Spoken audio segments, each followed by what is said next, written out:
Hi, I'm Mike. I'm Josh. I'm Angela. I'm Nick. I'm Tyler. And this is NFGeeks.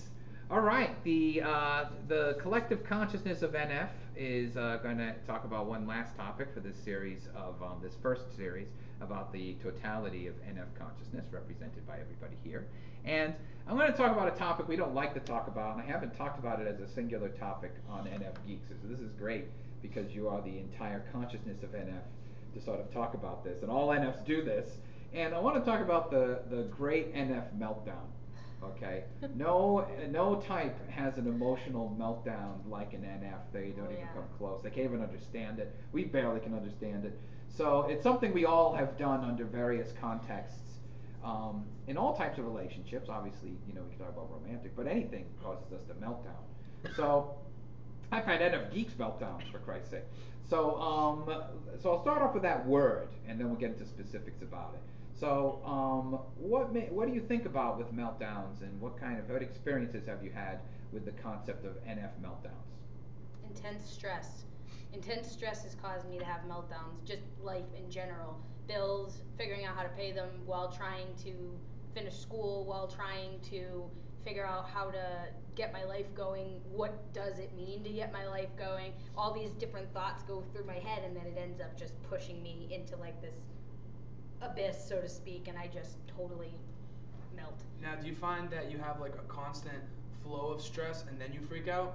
Is that what happens with you? Yeah, pretty much. I have a constant flow of stress, but I always have at one point or another, there's always those like breaks where I have an intense meltdown, I calm down for a day or two, and then it starts right back up again. See, with me, it's like the opposite. Like, I kind of just like take things in, and I just don't let it bother me, and I just don't care about it, but I just keep taking stuff in, and then when I finally explode, it's like, I'm done. I'm gonna go on a rampage for like a day and a half. Yeah. Screaming, yelling, throwing shit, I don't care. Like, I just let it all out after I've let it like build up for a while. That's not healthy. That's alright. A lot of things are not healthy. What are some events or topics that trigger your meltdown, either ones that have actually happened or hypothetical? What pushes the meltdown? What kind of events would push your meltdown NF buttons? The kind of meltdowns that I have are like always whenever I have to transition, like a big life transition. Because like what happens with me, it's like I always start at rock bottom. It could be like, I can remember when I had to like change schools. I went to like an elementary and middle school, and then I had to go to a high school in a different city where everybody knew each other and everything. And it's like I had to start at rock bottom, and I remember that first year was just a big meltdown because I was so used to knowing people. And the transition period for me, whenever I'm doing a big entering a new phase of life, I remember starting high school. Then I got like really good at high school. And by senior year, I did everything I wanted, and I was kind of sort of popular by my own standards. And then college, I had to start again, and I just couldn't like bounce right back up. It took me another year or two to transition into that, and I got really good at that. And then graduating, going back to real life, getting into growing up, I was just like, fuck, what do I do with my life now? And I'm getting better at that now. It's been a couple years since college, and like the last year's been better than the year before, And it's, for me, like the meltdowns occur when I have to make a big life transition. I always have a really hard time like picking up right away, like picking up from where I left off on the past thing and just getting right back up. Do you feel like that happens to you with like activities too? Like if you're trying to do something for the first time, like if you're doing like a new sport, or you're doing a new or you're studying a new, you know what I mean? That process takes a little bit for you too. Yeah, because I always have the tendency like to have sky high expectations right away, and if like I'm not like a superstar at something right away, I get this feeling like I'm not meant to do this. You're a perfectionist. Yeah. Yeah, A little I'm a bit. perfectionist, but I think more than anything, I'm the kind of person. You said something about this when it came to friendships. When it's effortless, you know that that's a good fit. I get that way with activities. When I don't get something right away, to me, I feel like, and I know this is probably just like perceived like in my head, but it's like I say to myself, "Oh, I'm not meant to do this. I suck at this. I shouldn't try hard You at get this." impatient very quickly. Because Detail there's things. there's certain things that I'm really good at right away, and I'm like, there you go, I'm all set. It depends on the activity. If it's an NF type thing, then I'm usually like right there from the get go. When it's something that's not, I don't know, I can't put my finger on it. I have meltdowns when I can't just grasp something right away, and I don't know if I'll never get like. Usually, I never get good at that thing. I don't know if it's because I kind of self-prophesized I wouldn't, or if I'm just really not a good match for that. But See, with me, it's kind of like the opposite. Like, I'm ultra competitive, and I want to be good at everything. So, if something comes easy to me and I'm good at it, like, yeah, I relish in the fact that I'm good at it. But if something's hard for me to do, I want to keep doing it that much more because I don't want to stop at like, okay, I sucked at that. Like, I want to at least be good at it before I I'm the stop doing opposite. it. I'm like super competitive. Like, I have I'm to be very good at it. competitive, but at the things I'm really good at. So it's almost like the easy way out in a sense, because it's like when it's like, yeah, the stuff that I love to do, I feel like that's a match. It's almost like the soul, my activity soulmate. I'm like, that's the thing, and I just drill it and I drill it, and I always want to dominate that thing. And when I'm not, it's tough to really drive forward with it. That actually connects to the next topic a little bit, which is, well, not the next topic, it's still about meltdowns, but I'd like to know what what are meltdowns that you've had, or types of meltdowns you've had about things that other people, other types thought were ridiculous or small or unimportant? What are some things like, no, this is important, you don't? And they're like, oh God, You shut don't up." understand. Right, Like, exactly. So what are some what are some types of things that you would melt down about that? We were talking about this you know? like on one of the breaks, and it's like at work, like if somebody does something that's like an actual like legitimate screw up type thing, like a screwball type thing, like it doesn't really upset me. Like even if I have to go out of my way to like fix it or help them fix it, as long as they like kind of semi learn from their mistake. But when they do something that's like very like tedious, like very repetitive, like a very small thing, like they do it all the time, it's simple, and they like don't do that right, like out of just being like careless, that aggravates me. Like it pisses me off to no end, and I'm like, I want to choke you. Yeah, I'm like Like, like why can't you just do it right? It's easy enough. Like.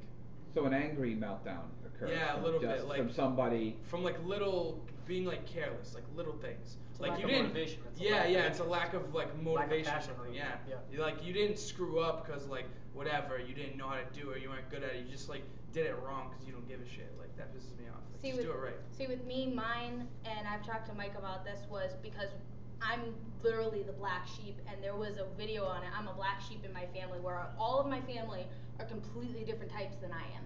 And when I have, everyone in my family says that I'm irrational or whatever. Your family's like mostly SJ, right?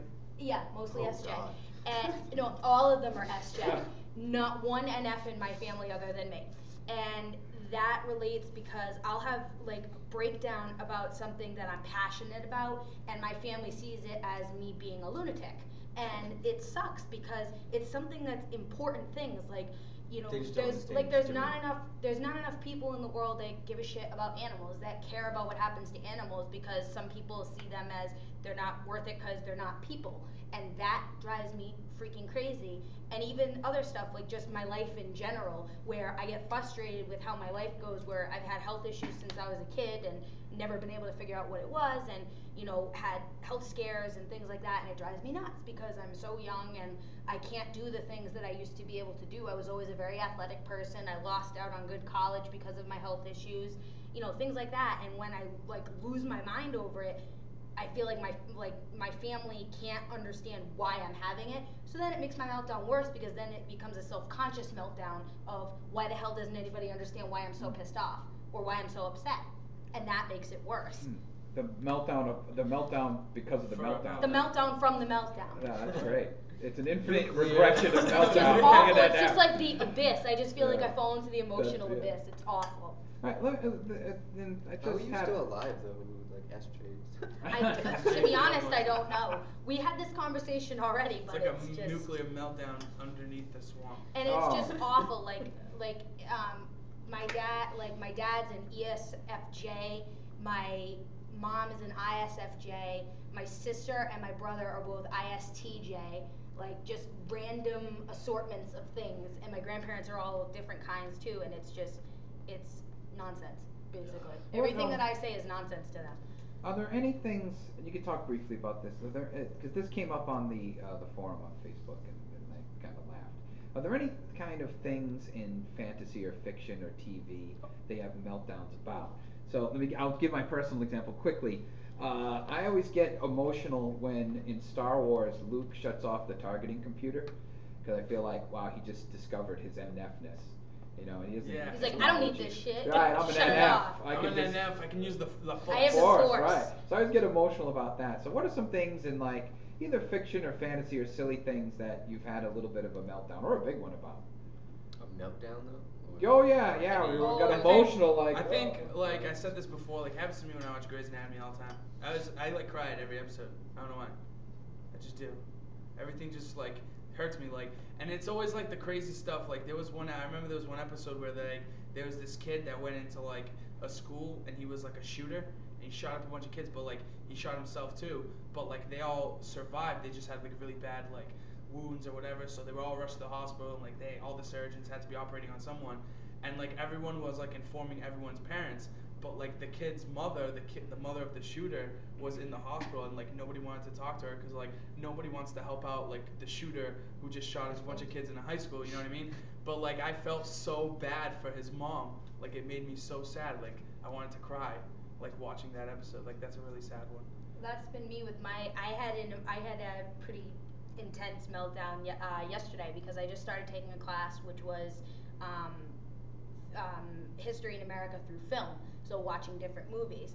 So obviously it's just the beginning of it. So the first things that we're doing is I've watched two movies, Rosewood and Mississippi, and Ghost of the Mississippi, which are both about racism, and those got me so going. I can't even tell you, because it was just the idea of racism gets me like so intensely mad, and I just went nuts. And my parents were looking at me like I was a crazy person because I was getting so upset about it, because I'm like, God, I hate this guy. I just want to find out where he lives, and it was just awful. And just hearing about things that have happened, and it's like, I know that these have happened, but I can't believe it. I can't believe that so many people were so ignorant for so long, and even now there are still people that are ignorant.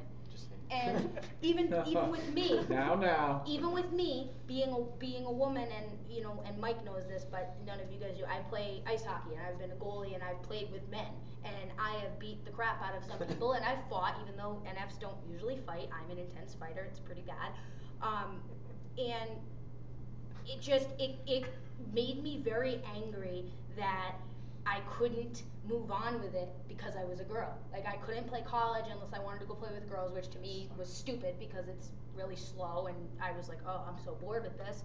And it made me so mad because sometimes, and like I said before too, being bullied made it a big thing too, because I got so angry having a little sister. When she went into school, she didn't get bullied because she was a cheerleader and she was popular and everything else. And then it made me think, like, what was wrong with me that I got so intensely bullied that what happened, you know what I mean? Yeah. So it makes me mad when I watch movies about bullying because I feel that emotional connection, and I have You meltdowns sympathize about with the that. underdog. I have wicked meltdowns about that stuff.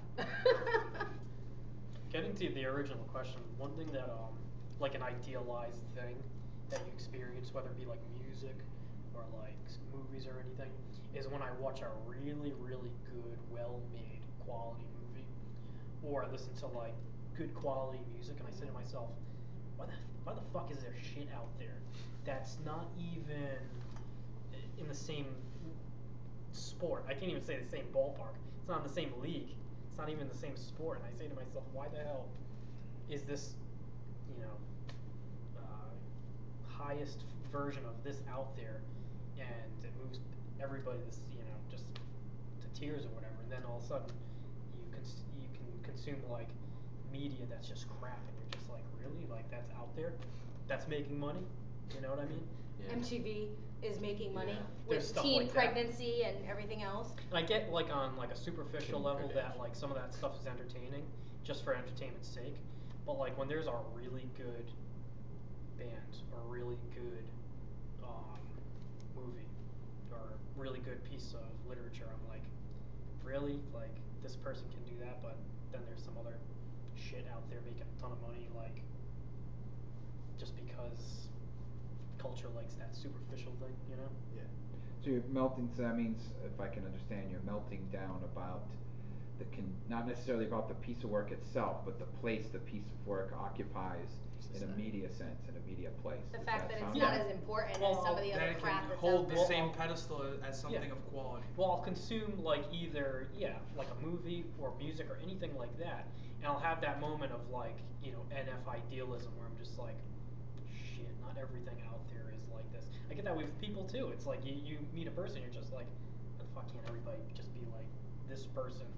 You know, it doesn't have to necessarily be like a certain kind of person. It just goes back to what we said originally in one of the videos where it's like, I don't need you to be nice. I don't need you to necessarily even be, a good person. Just be like everything that you are, and so it can be admired. At least. Well, working off of this, then this leads to the next topic that's connected, and that is that NFs are accused of overreacting. Okay, overreacting to all sorts of things, angrily, sad, Oh, yeah. happy, all the Yep. emotions as an overreaction. All the above. Yes. So, how do you feel about that? Do you feel offended? Do you agree? I personally disagree? don't think that we overreact. I think we react just like fine. just I right. think Everyone else thinks we're being irrational. I think it's just They don't a understand. misinterpretation of the other types because they can't understand how we're feeling necessarily. Because I think if you're having some type of meltdown and you're in a room with another NF, even if they are not melting down at the same way you are or at the same thing, they can understand why you're upset. But the other types can't. They can't understand why you're feeling a certain way over that thing that's not really relevant, like to them, because they can't interpret how you feel. They don't understand. Same way if they have when they have certain reactions and NFs are like, dude, that's stupid. Like who cares? Like it goes the same way. It goes both ways for all four of the main types, I think. The greatest thing about MBTI for me was like, before I got into all the typology stuff, I used to get pissed off when people didn't understand, like if I overreacted or whatever.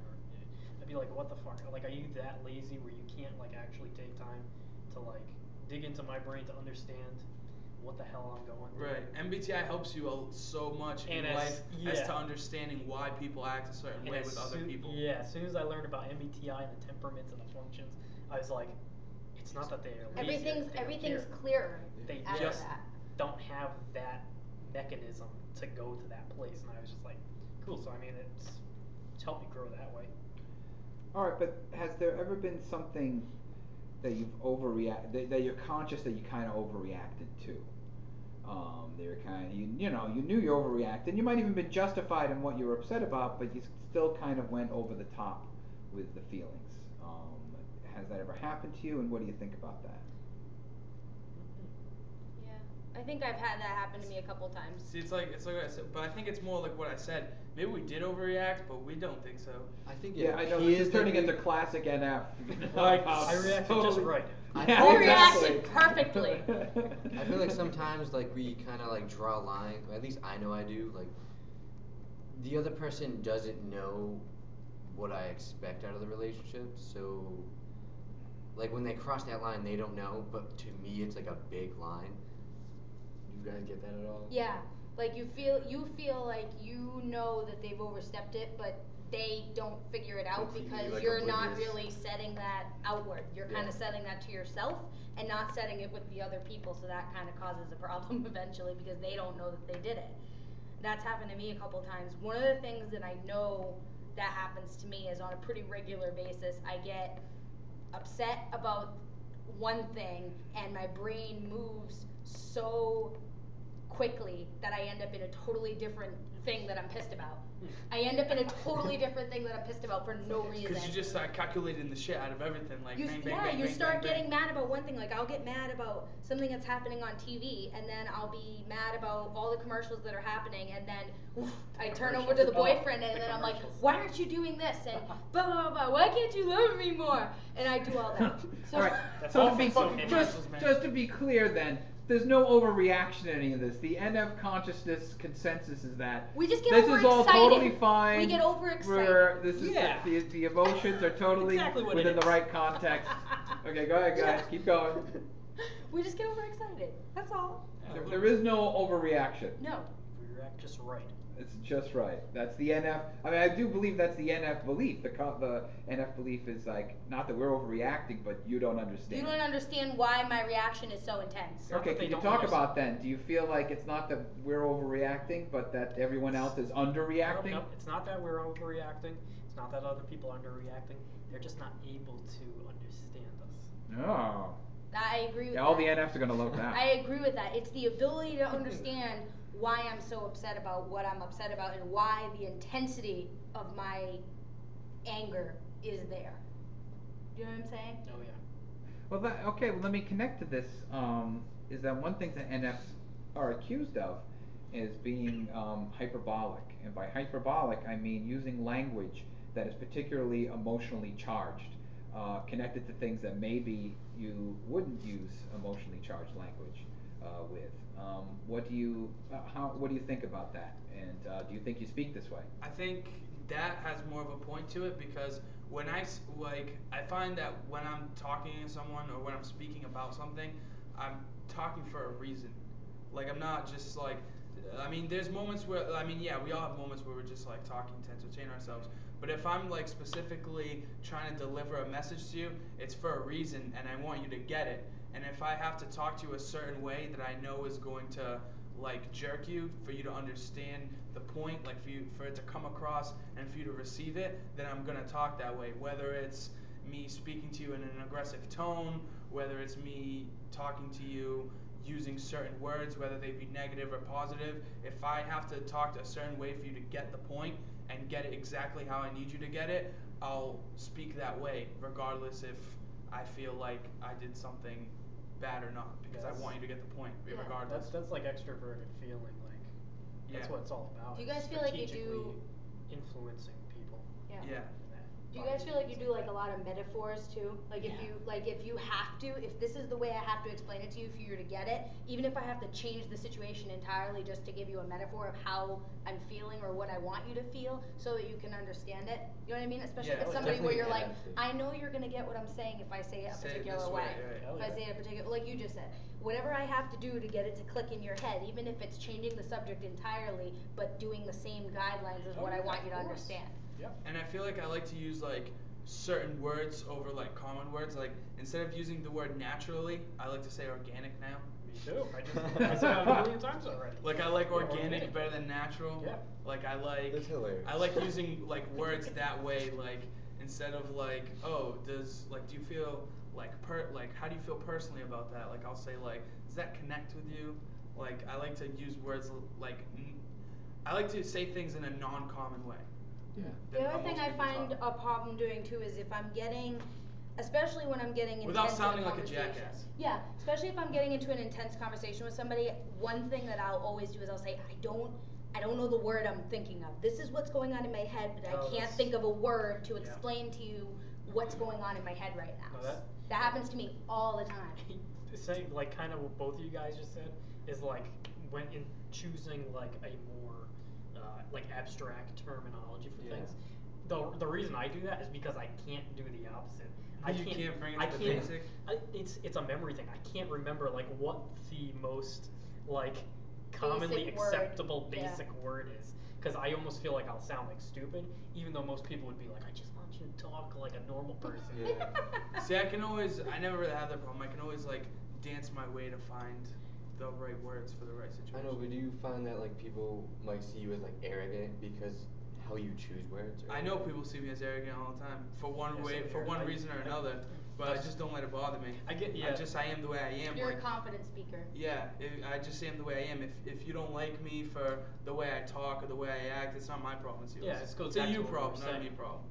This goes back to what we were saying about like, if you speak eloquently or whatever, and you think people are gonna like make you like out to be arrogant or whatever, like I'm like whatever, I'm just gonna do it like 100%, and they'll either like dislike me, they'll laugh at me for the language I use, laugh at or with, I don't know. Sometimes people like they just find it humorous. Yeah. But like I don't know, I just. But at the same time, and like too, it. like I kind of feel like why should you want to make me feel uncomfortable because I have a more broad vocabulary than you? Shouldn't you aspire to learn more words? It's automatic. I can't understand like. That's definitely one of them. Like not to sound rude, but like. NF snobbery. Shouldn't you? No, I don't like, and I say this to people all the time. Like, I would never say that I'm better than anybody else, because I don't believe that at all. Like, I don't believe anyone's better than anybody else. Like, we're all humans. Like, we're all people. You know what I mean? But I do believe some people behave on a higher level than other people, and it's like, if I'm acting like with more class than someone else, why should I bring myself down so they can relate to me? Like. You should aspire to bring themselves higher. Like, I shouldn't have to change the way I talk. Like, I shouldn't have to change the words that I use. Like, I mean, I guess if I really have to, I'll do it. But like, if I gotta water down the soup for you to some of it like just comes naturally, so you can't really like change it. Exactly. You just do it. That's what I mean. Like, I can't do the opposite. And it's always goes back to like a memory thing. I'll be searching for like the word like, and I'll be like, oh shit, I know a better word for this. Like talking to an S about like tools, like a very handy person, and you're just like the thing with the. With whatever, the thing, yeah. this is what you like, do nah, with but it. like, see, I'm good with that stuff too. I'm not. I don't know what it is. Alright, we only got a few minutes left, and I want to end on a great NF downer. Because that would be great. Yeah, start self-cutting as we go through this. I'd like you to just briefly talk about being depressed and having a meltdown that's so long that you end up having some kind of depression about it, or your thoughts about depression. Depression sucks. Yeah. That's my first thought. Well, you got into Enneagram recently, and like, do you know Enneagram? I asked you specifically. What do you? What's the way? It's a different personality typology, but connects to MBTI. I asked you because a lot of INFPs and INFJs are type 4. And oh, okay, I know you guys talk about that. I think I did come up with type 4, but I think I came up with other ones. Although I think the other one was like a more rational one, which was like when I was coming up more INTP. No, and I typed as a type 4, and it was the kind of thing where it's like. It's like the hyper or something. No, it's there's a bunch of different names, but it's basically like. Like I hate depression, but in a way, I kind of like it because I can, if I get depressed enough. What was that? Motivates you. Exactly. Yeah, and it can be transformative. Yeah. Sure. If I'll jump in for a minute. It's very similar to the NT thing, particularly INTJs, is that they hate being alienated, but they also relish in being alienated because it makes them feel special and that I really am smart, and that's why I can't connect with you. But they hate it at the same time. And that seems very similar. Yep. All right, what else do you think about depression, either in yourself or in others? I feel like if I ever have like depressing moments, it happens sometimes it happens for less intense reasons. Like I'll get depressed because I'll be having too many thoughts going on and then I won't be able to process it all at the same time. And again, it's that emotional snowball we were talking about where I start getting into this mode where I start getting less and less excited, more and more anxious, and the anxiety turns into frustration, which turns into depression and kind of snowballs in that effect to the point where I'm like, I just want to go hang out in bed. I don't want to really do anything. I just kind of want to be by myself and experience it, and especially one of the things that I have, I don't know if any of you guys have experienced it, but I feel like my depression comes up more physically than mentally.